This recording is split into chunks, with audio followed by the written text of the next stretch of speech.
A pesar de su importancia como diosa de la agricultura, Deméter tiene escaso protagonismo en la literatura clásica griega. Sin embargo, hay un poema hermoso llamado Himno Homérico a Deméter, en el que Deméter y su hija Perséfone son el foco central de atención. Probablemente date de la primera mitad del siglo IV a.C. Tiene 495 versos y está compuesto en hexámetros, igual que la Ilíada y la Odisea. Sin embargo, a pesar de sus conexiones con la poesía épica y el título homérico, el himno es de un autor desconocido. El tema central del poema es una de las narraciones más famosas de la literatura griega, construida fundamentalmente sobre el poder del amor de una madre por su única hija. Deméter, la diosa de la agricultura, tenía una hermosa hija con Zeus. La niña se llamaba Perséfone y para Deméter era el bien más hermoso y preciado que tenía en el mundo.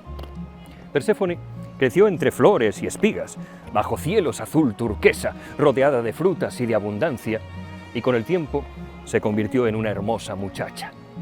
Un día, el dios del inframundo, Hades, la vio jugando al borde de la laguna Estigia y sintió como su corazón se paralizaba en seco de amor y de deseo. ¿Cómo conseguiría Hades convertir a Perséfone en su esposa y traerla a su reino? Un reino en el que ni el más débil rayo de luz jamás penetraba, un reino de muerte, de oscuridad, de desconsuelo, un reino yermo y gélido en el que nunca crecía nada vivo. Hades sabía perfectamente que la diosa Deméter, que además era su hermana, nunca permitiría que su amada hija se convirtiera en su esposa. La única forma que tenía de conseguirlo era raptarla. Para conseguir ese cruel propósito, pidió ayuda y consejo a su hermano Zeus. Una mañana de primavera, Perséfone quiso ir a dar un paseo con sus amigas. Perséfone amaba la naturaleza y apreciaba toda su belleza. De vez en cuando se detenía a oler las flores, besando suavemente sus pétalos. Mientras caminaba entre las flores, se encontró con un hermoso narciso que despuntaba entre todas ellas. La aparición súbita de esa flor extraordinaria había sido un trabajo urdido por la diosa Gaia, quien había accedido a ayudar a los dioses en su plan. Perséfone, tan pronto como vio la flor agitándose suavemente a merced de la leve brisa de la primavera, olisqueó en la distancia su perfume intenso pero delicado. Corrió hacia ella, se agachó para recogerla. Sin embargo, en el preciso instante en que alargó su mano, la tierra se abrió y de sus profundidades emergió Hades en su carro de caballos negro. Antes de que la muchacha pudiera darse cuenta de lo que había ocurrido, se encontró firmemente atrapada entre los brazos del dios del inframundo. Sus caballos piafaron, relincharon y aceleraron su trote, poderosos y temibles como un huracán. Perséfone, angustiada, asustada, aterrorizada, pidió auxilio, rezó a voz en grito para que su padre Zeus la oyera y acudiera a salvarla, pero todo fue en vano. Solo Hécate, la titánide de los caminos y las encrucijadas, oyó su llanto en la distancia, pero lo ignoró. La última esperanza de Perséfone era que su madre Deméter la oyera suplicar auxilio. Un instante antes de descender a las profundidades del reino de Hades, soltó un grito tan desgarrador que, ese sí, hizo que Deméter sintiera en el fondo de su corazón que algo terrible ocurría a su pequeña, y empezó a buscarla por todas partes, enloquecida de angustia. Sin embargo, a quien preguntaba en su camino, fuera dios o mortal, no tenía nada que decirle. Día y noche se prolongaron mientras la diosa buscaba frenéticamente, hasta que exhausta se encontró con Hécate. Hécate, entonces, confesó que había oído los gritos de Perséfone, pero que no sabía lo que había ocurrido. Sugirió que tal vez habría que preguntarle a Helios, el dios del sol, quien, como todo lo iluminaba, todo lo sabía y oía todo. En efecto, el dios contó a la diosa todo lo que había ocurrido, pero, al mismo tiempo, intentó reconfortar a Deméter. «No seas así, Deméter. Hades no es un cualquiera, es el rey del inframundo, y además es tu hermano. Imagínate qué suerte ha tenido Perséfone». Ante esas palabras, la diosa se sintió tan ultrajada, repugnada y defraudada, que abandonó el Olimpo y comenzó a caminar a lo largo y ancho de la tierra, devorada por la pena y cegada por el dolor y por la angustia. Poco tiempo después, Deméter llegó a una remota comarca cuyo rey tenía 4 hijas y un hijito que todavía era un bebé. La diosa, que seguía de luto, adoptó la forma de una venerable anciana y se sentó a descansar a la sombra de un olivo centenario. En aquel mismo lugar había un pozo en el que las 3 hijas del rey acudían para recoger agua y refrescarse. Cuando vieron a la anciana, le preguntaron cómo había llegado hasta aquella región. La diosa respondió que había llegado de Creta hacía muy poco, pero que por el camino había sido atacada por piratas que la habían hecho prisionera. Sin embargo, había conseguido escapar de su cautiverio. Las muchachas, sin saber muy bien por qué, sintieron un gran respeto por la anciana y la llevaron a palacio para que conociera a su madre. Cuando la anciana estuvo ante la reina, la estancia se llenó de una luz dorada y amorosa. La reina se levantó de inmediato de su trono y se le ofreció a la diosa, quien rechazó amablemente la invitación. Entonces, la invitó a un suntuoso banquete que ella también rechazó con humildad. Incluso el juglar de la corte intentó bromear con la anciana para traer una sonrisa a sus ojos tristes. Inundada de gratitud, la diosa Deméter acogió al hijo de la reina con gran alegría y decidió criarlo en agradecimiento por la generosa acogida. Decidió además que aquel pequeño sería inmortal y a hurtadillas le daba de comer ambrosía, el alimento de los dioses.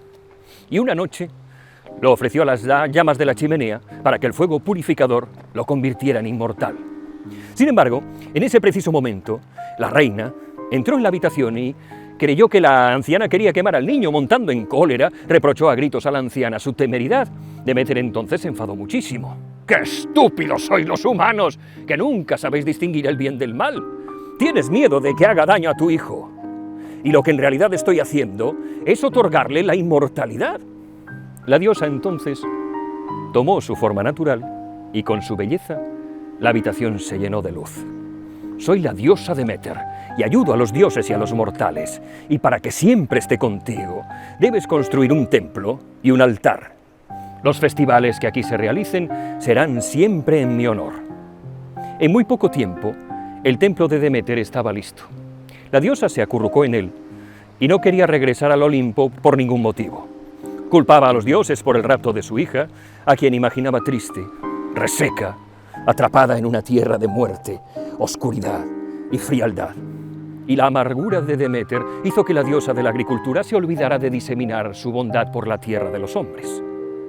Los mortales entonces empezaron a sufrir hambrunas porque la diosa no permitía que nada nuevo creciera en la tierra. Todo a su alrededor se convirtió en un desierto helado y en los campos no se veía crecer ni una sola hoja verde. Zeus entonces se dio cuenta de que tendría que hacer algo o los mortales se morirían de hambre. Al principio envió a Isis con regalos para hablar con Deméter y persuadirla de que dejara de estar tan triste. Sin embargo, Isis no consiguió nada. Después, uno a uno, todos los dioses fueron a intentar persuadirla de que regresara al Olimpo para permitir que la tierra volviera a florecer. Todos regresaron sin éxito. Si mi hija no regresa, yo tampoco volveré. Así que Zeus envió a Hermes, el mensajero de los dioses, al inframundo. Hades, le dijo Hermes, Zeus te pide que devuelvas a la hija de Deméter a su madre.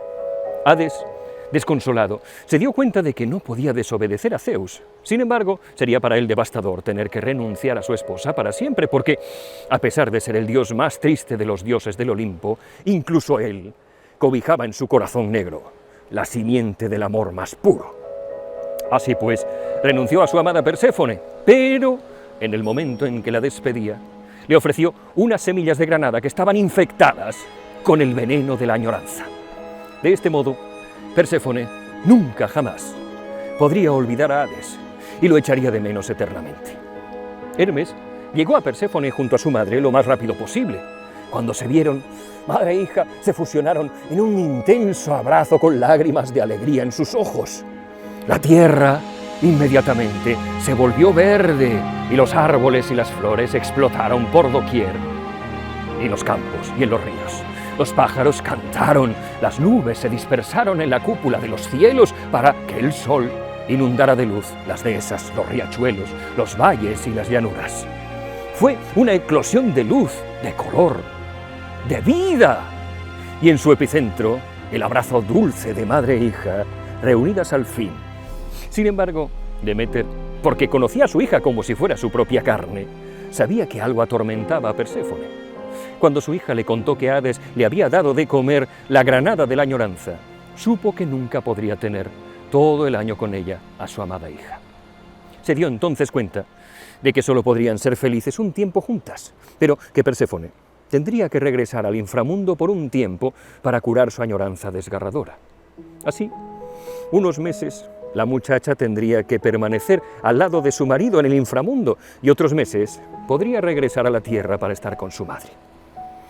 Durante los meses de primavera y de verano, cuando Perséfone estaba con su madre, el sol brillaba, la tierra florecía.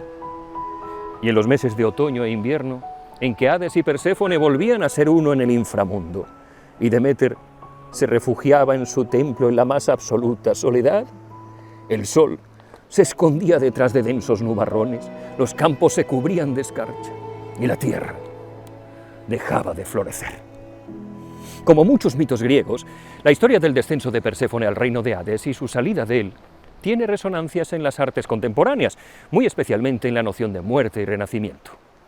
Un paralelo digno de mención es el fantasma de la ópera, en el que Eric conduce a Christine a los sótanos del teatro de la ópera en un barco y a través del lago subterráneo, la laguna Estigia. Una obra fundamental de la literatura universal, la Divina Comedia, también muestra claras influencias de este mito. Dante, asediado por tres animales simbólicos, un leopardo, un león y una loba, es socorrido por el alma de Virgilio, que acude en su auxilio, y le hace saber que su amada Beatriz le ha encomendado llevarlo a las puertas del paraíso. Para eso deberán pasar primero por el infierno y por el purgatorio, y después renacer, igual que la vía iniciática de Perséfone. La palabra griega antigua para madre, metró, hoy se dice mitera, está en realidad incrustada en el nombre de Deméter. Deméter es una de los dioses olímpicos de la generación más antigua. Sus hermanos son Zeus, Poseidón y Hades en el lado masculino, y Hera y Hestia en el lado femenino. Zeus, el dios del cielo, tiene relaciones sexuales con dos de sus hermanas, con Hera, que es una especie de sufrida reina del cielo, y con Deméter, que está más centrada en la tierra. En un famoso pasaje de la Ilíada, Zeus le cuenta a la propia Hera algunas de sus hazañas sexuales y nombra a Deméter en su larga lista de amores. Perséfone no se menciona en el pasaje como producto de ese encuentro, pero seguramente lo sea. A menudo se piensa en Deméter y Perséfone juntas como las dos diosas. Ese nombre ayuda a enfatizar el poder de su vínculo y la gravedad de la acción de Zeus al separarlas violentamente. Uno de los grandes temas de este mito es la celebración de la maternidad como fuente inagotable de amor y de compromiso. Este mito nos explica que la fuerza cegadora e inmutable que es capaz de mover el mundo es la maternidad. El mundo entero pivota sobre el eje de una madre y de una hija. Deméter busca a su hija sin descanso y cuando conoce lo irreversible de su situación, esa amargura es capaz de causar la muerte de todo lo que le rodea. En cambio, cuando la maternidad se ve cumplida, todo a su alrededor vuelve a florecer. La maternidad se convierte así en el verdadero motor del mundo. Obviamente, el tema central de esta historia son los ciclos de vida y muerte, un asunto que era axial para los griegos. Recuerden cómo el mito de Sísifo precisamente se centraba en este ciclo, y el tormento al que se sometía Sísifo consistía en verse atrapado en ese bucle sin fin ni esperanza. La transición de Perséfone del mundo feminizado, de un prado florido, al implacable mundo masculino del Hades, difícilmente podría ser más fundamental. El establecimiento de Perséfone como una presencia femenina en el inframundo, como se describe en el himno, corresponde a la noción de que la muerte no es tan aterradora como podría haber sido si Hades hubiera estado presente como gobernante en el mundo de los muertos. Cuando Perséfone se convierte en la reina del inframundo, la muerte y la vida ya no se excluyen mutuamente, sino que coexisten, tanto en el mundo superior como en el inferior. Hay vida en la muerte y muerte en la vida. En realidad, yo quería contarles esta historia porque dentro de 3 días, Deméter tendrá que despedirse de su hija Perséfone un año más. El 22 de septiembre, Perséfone volverá a montarse en el carro de caballos negros y regresará al inframundo por 6 largos meses en la profunda oscuridad. Deméter entonces se refugiará en su templo de nuevo y su tristeza volverá a inundar campos, valles y reinos. Los árboles comenzarán a perder sus hojas y las dehesas se teñirán de escarcha, a la espera de que madre e hija, el próximo año, vuelvan a encontrarse una vez más. Así pues, les deseo un feliz otoño. Y si han llegado hasta aquí, cojan el teléfono y llamen a mamá, a tu Deméter particular, porque habrá un día en el que el invierno te separe definitivamente de ella. Y entonces ya no podrás llamarla. Y no hay nada de malo en hacer una cosa bonita por una persona a la que quieres. Pero llámala, independientemente de que pueda responderte. Si todavía está viva, harás que en su corazón brote una llama de primavera. Y si ya no está con nosotros, seguro que la sientes más cerca y que esa llama que dejó tras de sí arderá hoy con un poquito más de fuerza en tu propio corazón.